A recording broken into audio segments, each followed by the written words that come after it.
हम और आप जिंदा हैं, आने वाले कल में हम गुजरा हुआ कल बन जाएंगे। आज हमने लोगों के इंतकाल का ऐलान सुना, कल हमारे इंतकाल का भी ऐलान हो जाएगा। आप ही की मस्जिद से आप ही का इमाम खड़े होके कहेगा आज फला शख्स चला गया है, दफन का वक्त उसके ज़ोहर का बाद रखा गया है या बाद मगरिब रखा गया है, उसका दफन बाद इशा है। इन चंद बातों में पूरी जिंदगी सिमट जाएगी। नौजवानों, ये मत सोचना कि मौत तब आएगी जब बाल सफेद हो जाएंगे, मौत तब आएगी जब कमर झुक जाएगी। ये ख्याल बिल्कुल न लाना कि मौत तब आएगी जब उम्र 60 हो जाएगी। नहीं, मौत जवानों को भी आ जाती है, मौत बच्चों को भी आ जाती है। हमने तो देखा है कि कितने लोग ऐसे हैं कि दुनिया में पैदा ही मुर्दा हालत में होते हैं। किसको कितना जिंदा रहना है ये फैसला रब ने करना है, कौन कितनी सांसें लेगा ये फैसला रब को करना है। हमें क्या करना है? हमें ये करना है अपनी दुनिया भी बेहतर करनी है, अपनी आखिरत भी बेहतर करनी है। इसकी फिक्र हमें करनी है। हमें दुनिया भी बेहतर करनी है और अपनी आखिरत भी बेहतर करनी है। लोग मर जाते हैं और कोई उन्हें याद नहीं करता है, ये ख्याल रखिएगा। बड़ी बड़ी इमारतें आप देखें, कब्रिस्तान बड़ी तेजी से फुल होते जा रहे हैं और बस्तियां वीरान होती जा रही हैं, लेकिन आज तक न दुनिया में किसी के जाने से कोई कमी आई है और ना ही जमीन का पेट भरा है। जितने आए आकर के जमीन में चले गए और आए न वो भी चले जाएंगे। याद रखिएगा, खाली हाथ आए थे और खाली हाथ जाना है।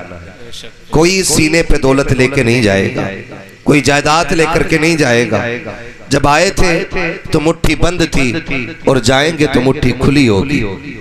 आते वक्त मुट्ठी बंद थी और जाते वक्त वो भी खोल दी जाएगी, ताकि ये पता चल जाए, दुनिया जान ले कि ये जो जा रहा है ना, ये अपनी मुट्ठी में खजाने लेकर के नहीं जा रहा है बल्कि खाली हाथ जा रहा है। मैं आपसे इतनी सी गुजारिश करने के लिए आया हूँ, खुदारा इस जिंदगी को ऐसी बना लें कि लोग जनाजे में चलते वक्त ये ना कहें अच्छा हुआ मर गया, अच्छा हुआ मर गया, बड़ा सुकून मिला इसके मर जाने से।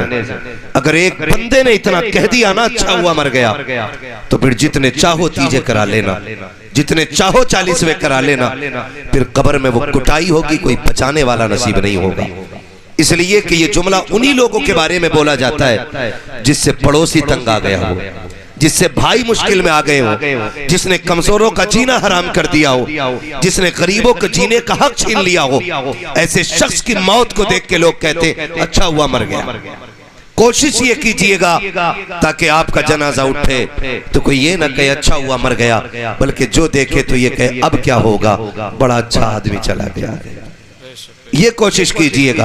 आपने जनाजे देखे, कितने जनाजे ऐसे कि लोग कंधा देना नहीं चाहते और कितने जनाजे ऐसे होते हैं कि लोग दौड़ दौड़ के कंधा देते। बड़े अच्छे लोगों के जनाजे होते हैं और मसहरी नहीं बल्कि उनमें लाठियां और बल्ली बांध लेते हैं ताकि कंधा देने का मौका सबको मिल जाए, तब भी नंबर नहीं आते।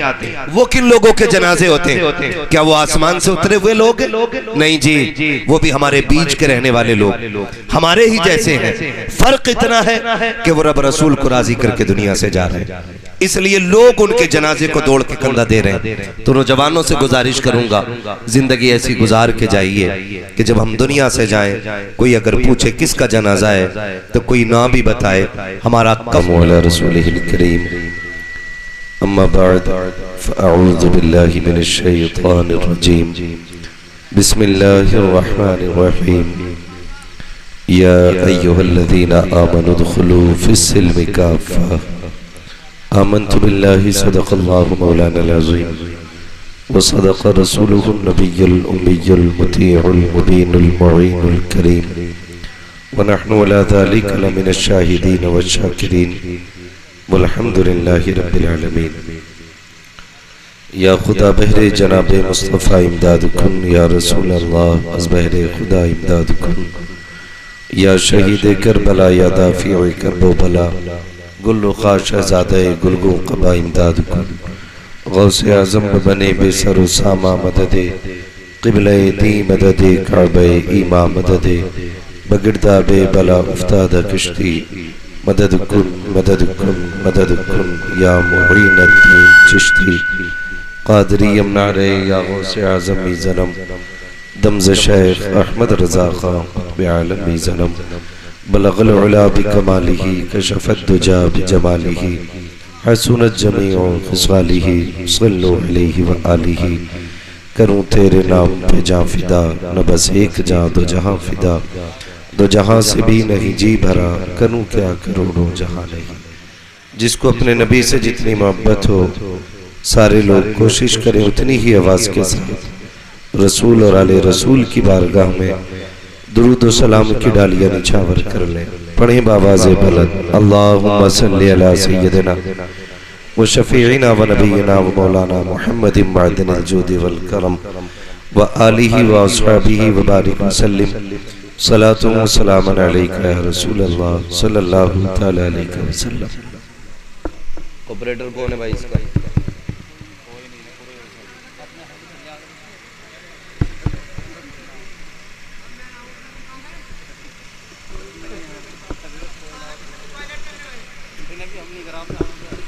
अच्छा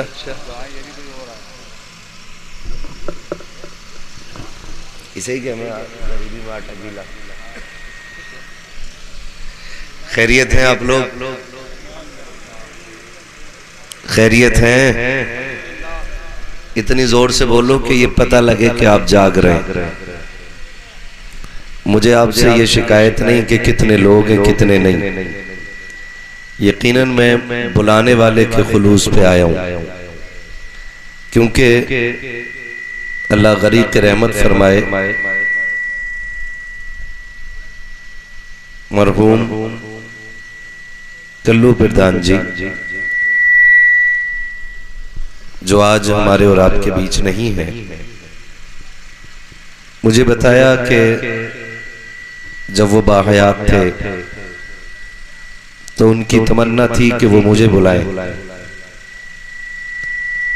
लेकिन ये तो अल्लाह ही जानता है कि किसे कब और कहां जाना है। उनकी जिंदगी में न सही उनके इंतकाल के बाद आज मेरी हाजिरी हुई है। यकीनन ये अहले खाना का खुलूस है कि जो हमारी और आपकी मुलाकात हो रही है। बस यही छोड़ दो इसको। आपसे मेरी इतनी गुजारिश है, जब मुलाकात हो ही गई है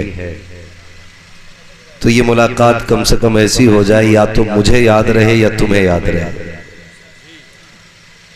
मस्जिद में जाते हैं आप लोग? जाते हैं? कुछ हाँ ना तो बोलो यार, गूंगे तो नहीं है ना? नमाज भी पढ़ते होंगे तो नमाज में दुरूद पाक भी पढ़ा जाता है। मैंने कहा दुरूद पाक पढ़ो तो 3% लोगों ने नहीं पढ़ा है। किस चीज पे तकरीर करूं? इसी पे करूं कि दुरूद कितना अहम है? ये बताऊं कि दुरूद कैसे पढ़ना चाहिए? अब जितने लोगों को याद है वो उतनी ही आवाज से दुरूद पाक पढ़ लीजिए। पढ़े बावाज़े बुलंद अल्लाहुम्मा सल्ली अला सय्यदिना व शफीइना व नबीना व मौलाना मुहम्मदिन मअदिनिल जूदि वल करम व आलिहि व अस्हाबिहि व बारिक व सल्लिम सलातु व सलामन अलैका या रसूल अल्लाह सल्लल्लाहु तआला अलैहि वसल्लम। मैं महसूस कर रहा हूं कि सुनने वाले कम और देखने वाले लोग ज्यादा बैठे हैं। जो सिर्फ देखने आए वो तो देख चुके होंगे, और जो साथ सुनने भी आए हैं बस उनसे गुजारिश है जितनी देर सुने मोहब्बत के साथ सुने। सुई वक्त की 12:30 के बार हो चुकी है। अभी मौलाना साहब ने बहुत अच्छी गुफ्तगू की, आपने मोहब्बतों के साथ सुना। नकीब अहले सुन्नत की शायरी लाजवाब थी। यकीन करें अगर हसास लोग होते तो एक एक शेर बड़ा कीमती था। खुदा आपको सलामत रखे। जिस मोहब्बत से आप बैठे अल्लाह करे आखिर तक वैसे बैठे रहें। बीच में जाएंगे तो नहीं उठ के? ये पीछे वाले लोग बिल्कुल बोलने तैयार नहीं, दाल में कुछ काला लग रहा है। नहीं जाएंगे ना इंशाल्लाह? ठीक है ना? जितने लोग सुनना चाहते हैं जरा कह दें या रसूल अल्लाह। माशाल्लाह। इधर लोग कम है लेकिन आवाज ज्यादा है। इधर लोग ज्यादा है, आवाज कम है। खाना ज्यादा तो नहीं खा लिया है? ज्यादा खा लिया है तभी आवाज नहीं निकल रही है। बोल सकते तो बोले जरा या रसूल अल्लाह। और मैं गुजारिश करूंगा खाली सामने वाले बंदे मेरा साथ दे दें, बाकी पीछे वालों की अपनी मर्जी है। जितने बोले ना बोले या कतई ना बोले, जो ऊपर नहीं बोलेगा कब्र में जाके तो बोलना ही बोलना है, ठीक है ना। वहां चुप नहीं रहना। जब होगा ना सवाल मर रब्बू का, तेरा रब कौन है, माँ दीनू का, तेरा दीन क्या है, माँ कुंता तक़ूलु फी हक़्क़ि हाज़ा रजुल, इनके बारे में क्या कहता था, फिर तो बोलना पड़ेगा ना। तो जब उनके बारे में कब्र में बोलना है तो फिर जिंदगी में भी आदत डालने बोलने की, जिंदगी में भी आदत डालने। तो सामने वालों से थोड़ी सी गुजारिश मेरी ये है कि बस आप साथ दें। ऐसा नहीं लगना चाहिए कि लोग सोने लग गए। और बेफिक्र रहिएगा, बहुत ज्यादा वक्त आपका नहीं लूंगा, इतनी देर बात करूंगा जितनी देर मोहब्बत से सुन सकते हैं, ठीक है। तैयार हैं लोग? तैयार हैं? जरा कहें या रसूल अल्लाह। भरोसा मत करो सांसों की डोरी टूट जाती है, छतें महफूज रहती है हवेली टूट जाती है। किसी दिन प्यास के बारे में उससे पूछिए, जिसकी कुएं में बाल्टी होती है रस्सी टूट जाती है। जिंदगी नाज न कर तेरा भरोसा क्या है, आदमी रेत की दीवार है रखा क्या है। जिसकी दुनिया में हल्का सा तबस्सुम ही नहीं, उन गरीबों से पूछो ये दुनिया क्या है। मुअज़्ज़ज़ हाज़रीन इकराम, आज हम और आप जिंदा हैं, आने वाले कल में हम गुजरा हुआ कल बन जाएंगे। आज हमने लोगों के इंतकाल का ऐलान सुना, कल हमारे इंतकाल का भी ऐलान हो जाएगा। आप ही की मस्जिद से आप ही का इमाम खड़े होके कहेगा आज फला शख्स चला गया है, दफन का वक्त उसके ज़ोहर का बाद रखा गया है या बाद मगरिब रखा गया है, उसका दफन बाद इशा है। इन चंद बातों में पूरी जिंदगी सिमट जाएगी। नौजवानों, ये मत सोचना कि मौत तब आएगी जब बाल सफेद हो जाएंगे, मौत तब आएगी जब कमर झुक जाएगी। ये ख्याल बिल्कुल न लाना कि मौत तब आएगी जब उम्र 60 हो जाएगी। नहीं, मौत जवानों को भी आ जाती है, मौत बच्चों को भी आ जाती है। हमने तो देखा है कि कितने लोग ऐसे हैं कि दुनिया में पैदा ही मुर्दा हालत में होते हैं। किसको कितना जिंदा रहना है ये फैसला रब ने करना है। कौन कितनी सांसें लेगा ये फैसला रब को करना है। हमें क्या करना है? हमें ये करना है अपनी दुनिया भी बेहतर करनी है, अपनी आखिरत भी बेहतर करनी है। इसकी फिक्र हमें करनी है। हमें दुनिया भी बेहतर करनी है और अपनी आखिरत भी बेहतर करनी है। लोग मर जाते हैं और कोई उन्हें याद नहीं करता है, ये ख्याल रखिएगा। बड़ी बड़ी इमारतें आप देखें, कब्रिस्तान बड़ी तेजी से फुल होते जा रहे हैं और बस्तियां वीरान होती जा रही हैं, लेकिन आज तक न दुनिया में किसी के जाने से कोई कमी आई है और ना ही जमीन का पेट भरा है। जितने आए आकर के जमीन में चले गए और आएंगे वो भी चले जाएंगे। याद रखिएगा, खाली हाथ आए थे और खाली हाथ जाना है। कोई सीने पे दौलत लेके नहीं जाएगा, कोई जायदाद लेकर के नहीं जाएगा। जब आए थे तो मुट्ठी बंद थी और जाएंगे तो मुट्ठी खुली होगी। आते वक्त मुट्ठी बंद थी और जाते वक्त वो भी खोल दी जाएगी, ताकि ये पता चल जाए, दुनिया जान ले कि ये जो जा रहा है ना, ये अपनी मुट्ठी में खजाने लेकर के नहीं जा रहा है बल्कि खाली हाथ जा रहा है। मैं आपसे इतनी सी गुजारिश करने के लिए आया हूँ, खुदारा इस जिंदगी को ऐसी बना लें कि लोग जनाजे में चलते वक्त ये ना कहें अच्छा हुआ मर गया, अच्छा हुआ मर गया, बड़ा सुकून मिला इसके मर जाने से। अगर एक बंदे ने इतना कह दिया ना अच्छा हुआ मर गया, तो फिर जितने चाहो तीजे करा लेना, जितने चाहो 40वें करा लेना, फिर कब्र में वो कुटाई होगी, कोई बचाने वाला नसीब नहीं होगा। इसलिए कि ये जुमला उन्हीं लोगों के बारे में बोला जाता है जिससे पड़ोसी तंग आ गया हो, जिससे भाई मुश्किल में आ गए हो, जिसने कमजोरों का जीना हराम कर दिया हो, जिसने गरीबों के जीने का हक छीन लिया हो। ऐसे शख्स की मौत को देख के लोग कहते अच्छा हुआ मर गया।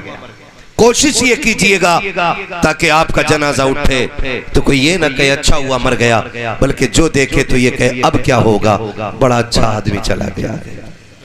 ये कोशिश कीजिएगा। आपने जनाजे देखे, कितने जनाजे ऐसे कि लोग कंधा देना नहीं चाहते और कितने जनाजे ऐसे होते हैं कि लोग दौड़ दौड़ के कंधा देते। बड़े अच्छे लोगों के जनाजे होते हैं और मसहरी नहीं बल्कि उनमें लाठियां और बल्ली बांध लेते हैं ताकि कंधा देने का मौका सबको मिल जाए, तब भी नंबर नहीं आते। वो किन लोगों के जनाजे होते हैं? क्या वो आसमान से उतरे हुए लोग? नहीं जी, वो भी हमारे बीच के रहने वाले लोग, हमारे ही जैसे हैं। फर्क इतना है कि वो रब रसूल को राजी करके दुनिया से जा रहे हैं, इसलिए लोग उनके जनाजे को दौड़ के कंधा दे रहे हैं। तो नौजवानों से गुजारिश करूंगा, जिंदगी ऐसी गुजार के जाइए कि जब हम दुनिया से जाएं, कोई अगर पूछे किसका जनाजा है तो कोई ना भी बताए, हमारा कफन ये कहे लहद में इश्क रुखे शह का दाग, अंधेरी रात सुनी थी चिराग लेके चले, तेरे गुलामों का नक्शे कदम है राहे खुदा, वो क्या भटक सके जो ये सुराग लेके चले। सुभान अल्लाह, सुभान। आपसे मेरी गुजारिश है, जिंदगी को बेहतर करें। मुझे हैरत हो रही है, मैंने इतने पिछड़े नौजवान कहीं के नहीं देखे जितने इस इलाके के देख रहा हूं। मुंह पे कह के जा रहा हूं, अल्लाह करे कुछ तब्दीली आ जाए। हर जगह दीनदारी का माहौल इतना तेज हो गया है कि आधे मौलवी जैसा इल्म तो अब जवानों में आ गया, लेकिन मैं देख रहा हूं यहां तो 50% लोगों के सरों पे भी टोपियां नहीं है। अल्लाह करे आइंदा कभी जलसे में आओ तो टोपियां रख लो। बड़ी कोठियों से इज्जतें नहीं बनती हैं, बड़ी इमारतों से इज्जतें नहीं बनती हैं, बड़ी जमींदाराना से इज्जत नहीं बनती है। इज्जत उसे मिलती है जो मोहम्मद के दर का सच्चा गुलाम हो जाया करता है। सुभान अल्लाह। ये एक एक बंदा अपने दिल पे नोट कर ले। आप देखिए दुनिया कहां से कहां पहुंच गई है। आप किसी भी मजहब के बंदे के यहाँ पास चले जाइए, आज उसके पास उसके मजहब की निशानी मौजूद है, उसके मजहब की निशानी मौजूद है। उसके लिबास से आप उसे पहचान सकते हैं, उसके चेहरे से आप उसे पहचान सकते हैं, उसकी निशानियों से आप पहचान सकते हैं, उसके पहनावे से उसे पहचान सकते हैं। लेकिन गैरत आती है, आज मुसलमान को उसके लिबास से नहीं पहचाना जा सकता है। सच बता दूं, अगर टोपी उतार देना 50% नौजवान आज इस महफिल में पहचाने नहीं जा सकते किस कौम से ताल्लुक रखते, किस समाज से ताल्लुक रखते, कहां के रहने वाले हैं। या तो नाम बताएंगे तब पता चलेगा मोहम्मद अरबी का कलमा पढ़ने वाले हैं, या टोपियां लगाएंगे तब पता चलेगा हुजूर का कलमा पढ़ने वाले हैं। कैसी पहचाने हमने बना ली है, किस दौर में जी रखे हो आप लोग, कहां खड़े हो आप लोग। आज दुनिया कहां से कहां आ गई है, आज दुनिया चांद पे जाने के दावे कर रही है। आज हर धर्म वाला अपने धर्म में मजबूत हो गया है, लेकिन मुसलमान मजबूत नहीं रहा है। आज मुसलमान ने निशानियां मिटा दी है। नौजवानों, निशानियां अच्छी कर लो वरना हाथ से पहचान मिटा देते हैं। ऐसी ऐसी एक्सीडेंट के जरिए मौतें हो रही है कि सूरतें पहचानी नहीं जा रही है। आधार जेब में नहीं है, आईडी जेब में नहीं है, तो लावारिस खानों में लाशें भेज दी जाती है। तुमसे कहना चाहता हूँ, ऐसे चेहरे बना लो, दाढ़ियां रख लो, टोपी लगाया करो।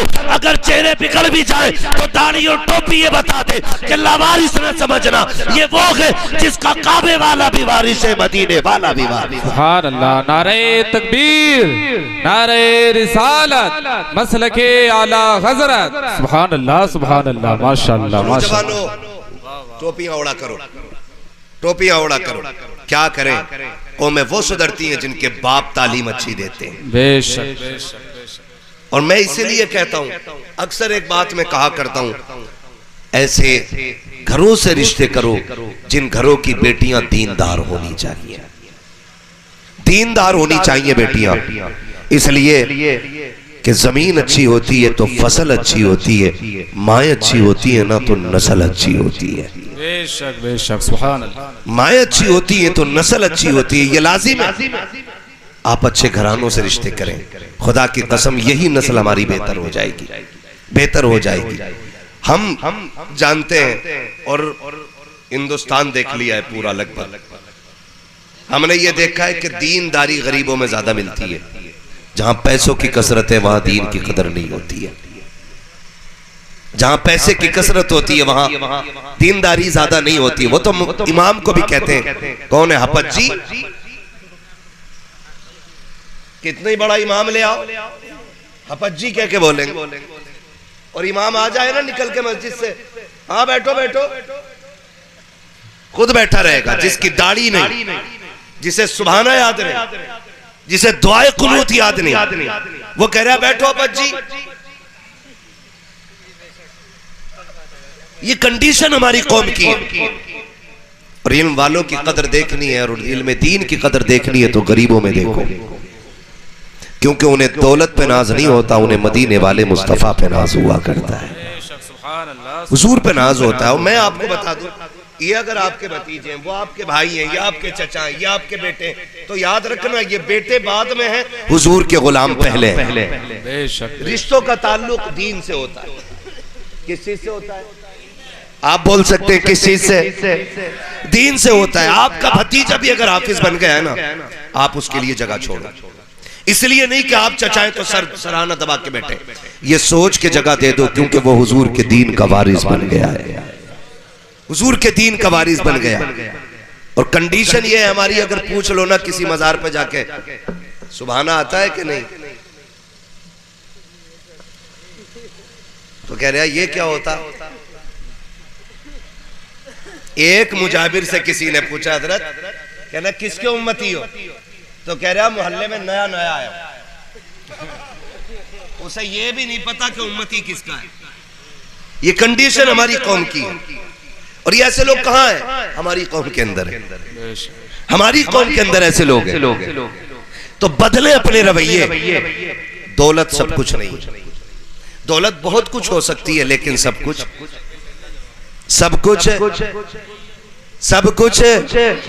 दौलत बहुत कुछ हो सकती है, लेकिन सब कुछ नहीं। सब कुछ दीन है, जो दुनिया में भी काम आएगा और आखिरत में भी काम आएगा। मैं बापों से गुजारिश करूंगा अपने बच्चों को दीन दें, माओं से मेरी इल्तिजा है अपने बच्चों को दीन दें, क्योंकि दौलत हाथ का मैल होता है, लेकिन दीन रब की बहुत बड़ी नेमत है। यह हर किसी को नहीं मिलता है, हर किसी को नहीं मिलता। आज बंदा बड़े फख्र से कह देता, कोई बात नहीं जी, 3 इंजीनियर बना लिए, 2 डॉक्टर बना दिए, एक पुलिस में भर्ती कर दिया, मैंने 6 के 6 बेटे सेट कर दिए। ये एक जुमला बोला जाता है, अल्लाह ने 6 बेटे दिए और 6 के 6 बेटे मैंने सेट कर दिए। अच्छा रोजगार है, भट्टे चल रहे हैं, अपनी भी कट रही है पैसे गिनने में। आपको बताऊं एक बात, कितने लोगों को मरना, जरा हाथ उठा के बता दे। जिनके नहीं उठे अल्लाह उन्हें मौत दे के यकीन दिला दे। बाद में कुछ लोगों ने उठाए डर के मारे। मौत अपने वक्त पे आनी है, मरना है ना। आपको क्या लगता है, मौत आती है तो इंसान को कैसा लगता है? कैसा लगता है? जब इंसान को मौत आती है ना, 3 चीजों की फिक्र होती है। तवज्जो से सुनना है, एक नौजवान, अल्लाह करे ये बात दिल में उतर जाए। कितनी चीजों की बोले हैं? खाली सामने वाले लोग साथ देते, बाकी पीछे वाले तो चलते ही रहेंगे। 3 चीजों की।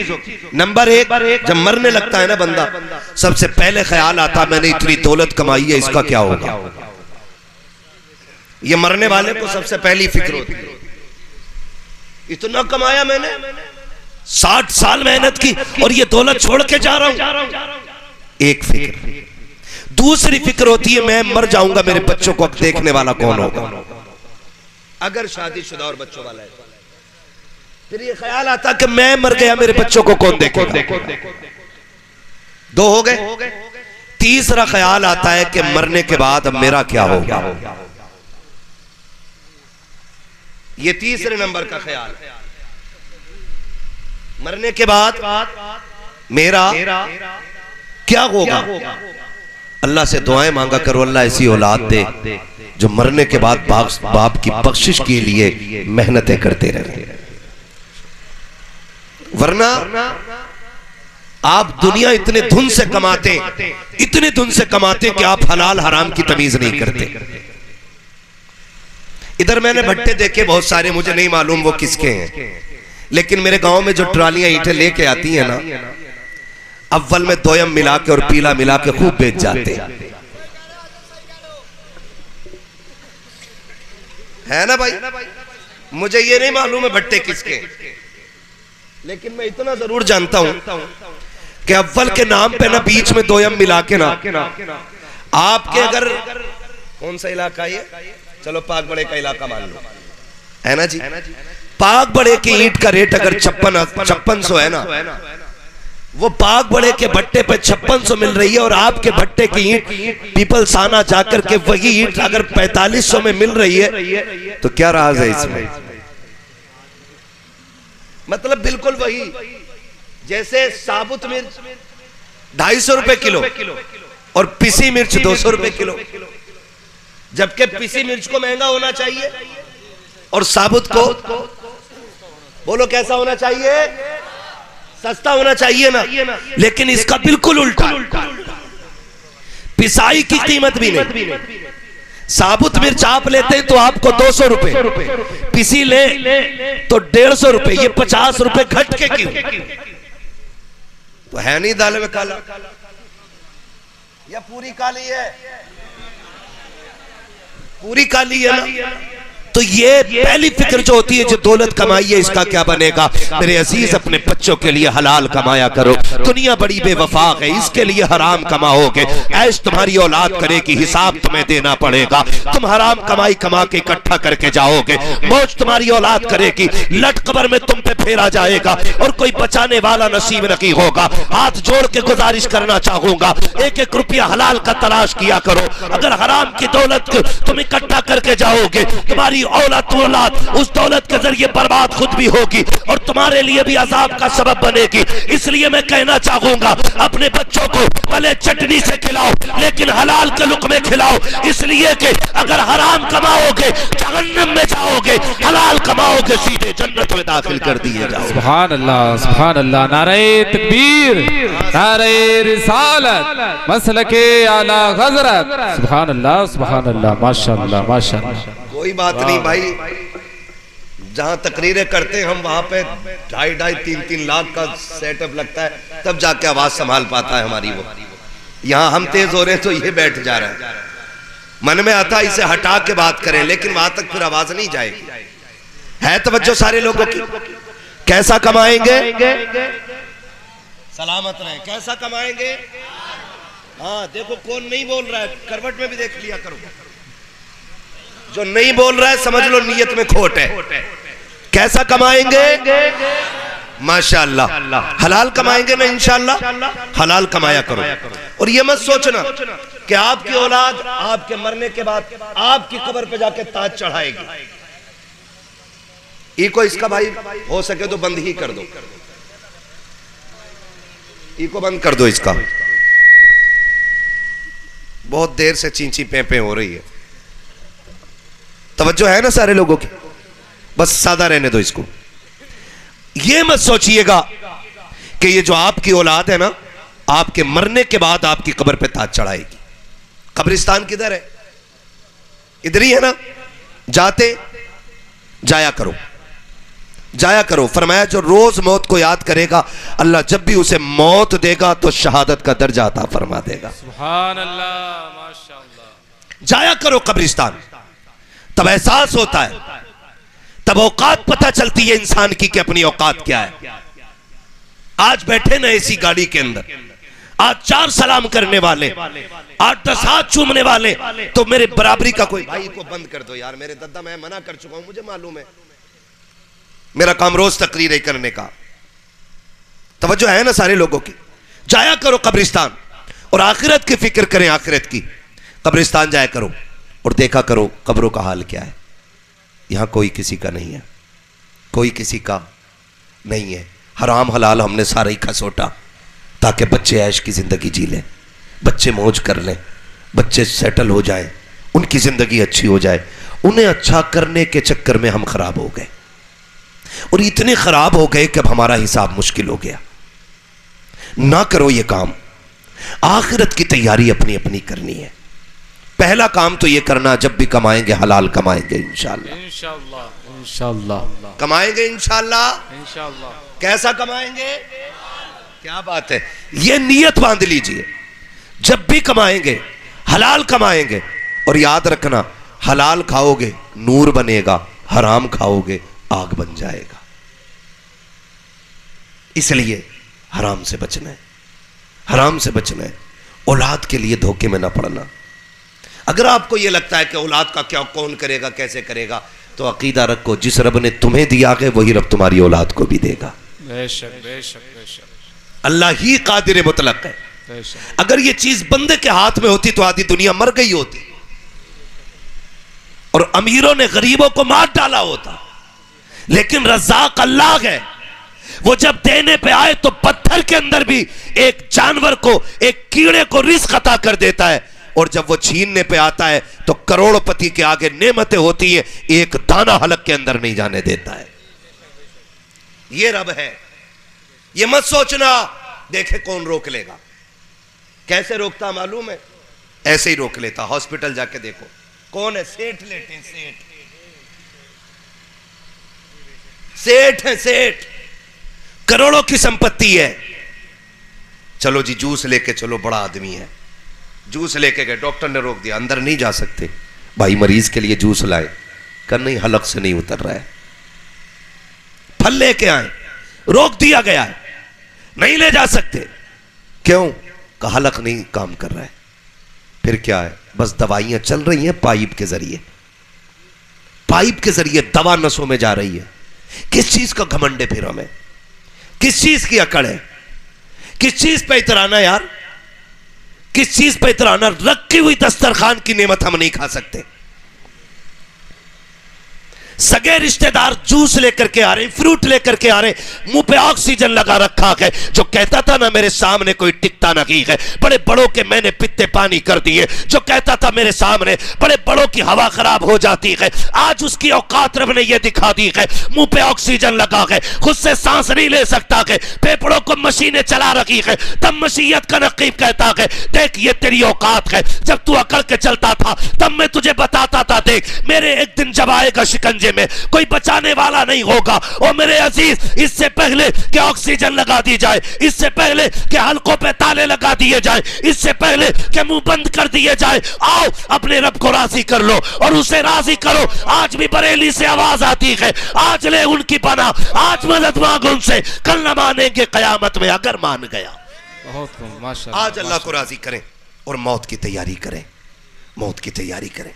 कोई किसी का नहीं है। इस धोखे में मत रहना बेटा आएगा कब्र पे, बेटा आएगा रोज कब्र पे। 6 महीने नहीं गुजरते कोई कब्र पे नहीं आता है, कोई नहीं आता है। 40वां हुआ बात खत्म, कोई मतलब नहीं रह जाता, कोई नहीं आएगा, ना तेरी कब्र पे ना मेरी कब्र पे। कब्रें इतनी ठंडी कर लो कि कोई ना भी आए कब्र में, जन्नत की खिड़कियां खुल के हवाएं आती रहनी चाहिए। सुभान अल्लाह, माशाअल्लाह। किसी ऊपर वाले के, ये जो बैठे रह जाएंगे ना बाहर, इनके सहारे मत रहना। ये तो चने भी पड़ते हैं ना बैठ के, तो चने बराबर डाल लिया, वो कह रहे आलू कितना हो गया तुम्हारा, गन्ना कितना हुआ तुम्हारे खेत में, ढेर इतना आगे चने का लग गया, कलमा 10 बार नहीं पड़ा। ये तो यहां भी बेईमानी कर गए। हाँ भाई, ये तो यहां भी बेईमानी कर गए। बैठे बैठे हिसाब लगा के कह रहा अदान गन्ना कितना है और चने लौट रहा है। पड़ गए भाई, पड़ गए, खत्म। ये उलमा बैठे पूछे इनसे चने क्यों पड़े जाते, क्यों?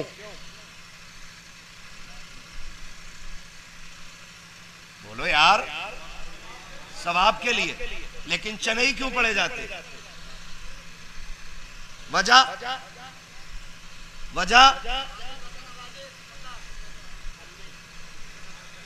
कोई किसी का नाम ना लो, सिर्फ इसलिए चने पड़े जाते कि हमारे बुजुर्गों ने चने गिन करके और किलो तोल करके अंदाजा लगाया था कि इतने चनों में 70,000 तादाद बन जाती है। इसलिए चने गिनती के लिए होते हैं, वो खाने के लिए नहीं। और हिसाब देखो डंडी मार का, बुरा ना मानना, ये कड़वी सच्चाई है हमारी। जहां पे पारे पड़ने वालों को 2 मुट्ठी मिले ना, वहां पारों में ही घुस के बैठ रहा है कि बाद में 2 मुट्ठी चने मिलेंगे। ये चने इसलिए पड़े गए थे कि कलमे की तादाद पूरी हो जाए। मैं कुरान की तिलावत